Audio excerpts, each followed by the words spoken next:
Assalamualaikum warahmatullahi wabarakatuh. Perkenalkan, nama saya Kasmawati SPDI. Jadi dari sekolah SD Center Mangali. Jadi anak-anakku sekalian, hari ini kita akan melanjutkan pembelajaran kita, yaitu pendidikan agama Islam dengan materi seperti yang ada di bawah ini, yaitu ketika kehidupan telah berhenti. Baiklah, silakan simak pembelajarannya. Sekian, assalamualaikum warahmatullahi wabarakatuh. Sesuai dengan materi kita hari ini, yaitu tentang ketika berhentinya kehidupan. Jadi ibu guru akan sampaikan 3 hal yang paling penting dalam materi kita ini. Yang pertama yaitu makna hari akhir, yang kedua kejadian hari akhir, dan yang ketiga yaitu hikmah beriman kepada hari akhir. Nah, anak-anakku sekalian, yang pertama kita akan membahas tentang makna beriman kepada hari akhir. Jadi dari anak-anakku sekalian, mungkin sudah pernah ada yang mendengar atau bahkan mungkin sudah mengetahui makna dari beriman kepada hari akhir. Jadi untuk lebih jelasnya ibu guru akan menjelaskan ya. Baiklah, yang pertama makna beriman kepada hari akhir.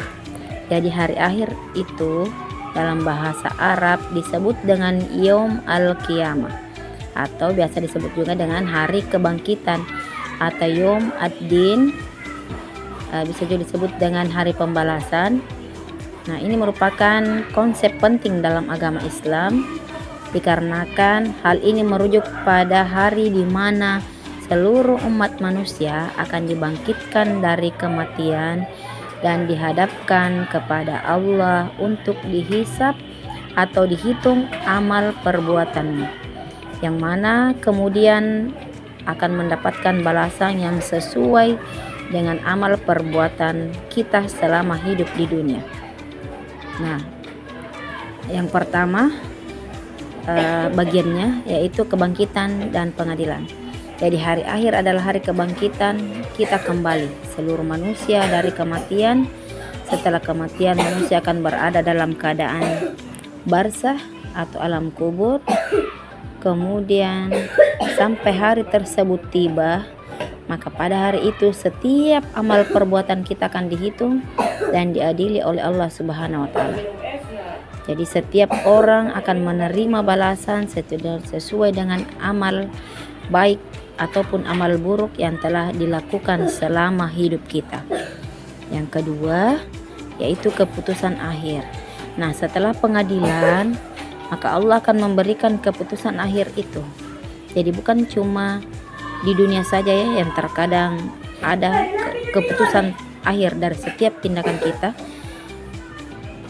Nah, di mana di akhirat pula ada keputusan akhir yang Allah ambil, di mana mereka yang amal baiknya lebih banyak, maka mereka akan mendapatkan pahala dan masuk surga.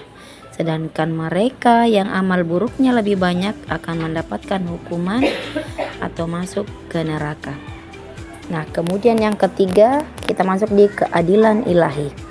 Hari akhir di mana merupakan keadilan yang Allah tegakkan secara sempurna. Tidak ada yang akan terlewatkan sedikit pun.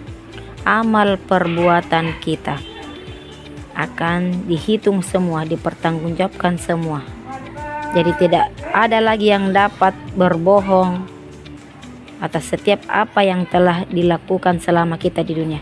Yang tadinya ketika di dunia mungkin kita masih bisa berbohong ketika ditanya, tapi ketika di akhirat nanti tidak ada satupun lagi yang tertutupi. Jadi semuanya akan diberikan balasan yang setimpal. Nah, dan terjadinya kiamat. Kiamat adalah peristiwa yang besar yang menandai dimulainya hari akhir, dan pada saat ini dunia akan mengalami kehancuran yang besar-besaran, diikuti oleh terjadinya kebangkitan seluruh manusia. Jadi semua manusia akan dibangkitkan dari kubur mereka yang disebut dengan sebagai al-qiyamah atau kebangkitan umum. Jadi semua yang telah meninggal ataupun mati semuanya akan dibangkitkan. Dan kemudian setelah itu kita akan masuk di proses di mana penimbangan amal. Amal baik dan buruk akan ditimbang yang dikenal dengan mizan atau timbangan. Mereka yang amal baiknya lebih berat akan mendapatkan pahala, sedangkan yang amalnya buruk akan mendapatkan hukuman. Nah, yang selanjutnya pembagian tempat. Berdasarkan hasil pengadilan, manusia akan ditempatkan di surga atau neraka. Surga adalah tempat yang penuh dengan kenikmatan dan kebahagiaan yang abadi.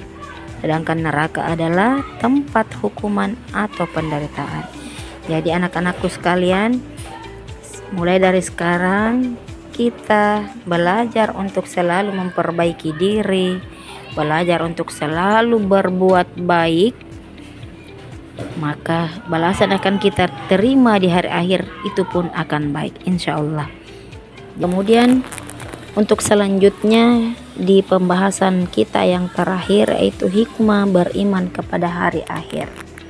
Setiap umat muslim wajib, yakni dengan adanya hari kiamat yang hanya Allah yang tahu kapan pastinya, namun itu pasti akan terjadi. Namun dengan mengimani hari akhir, manusia akan menjadi makhluk yang menyadari bahwa hidup hanya sekali, sementara berbuat baik ialah tanpa akhir. Jadi kita harus belajar untuk ikhlas berbuat baik, karena ketika niat kita sudah baik, maka insya Allah hasilnya pun akan baik kelak. Jadi siapa yang berbuat baik, maka dia sendiri yang akan mendapatkan hasilnya. Nah, selain itu, kehidupan manusia dapat menjadi teratur, bermakna, serta menjadi motivasi untuk manusia agar dapat beramal soleh. Nah, sekian yang sempat saya sampaikan. Semoga anak-anakku sekalian dapat mengerti dengan materi ini dan dapat mengamalkan apa yang Ibu Guru sampaikan. Sekian, assalamualaikum warahmatullahi wabarakatuh.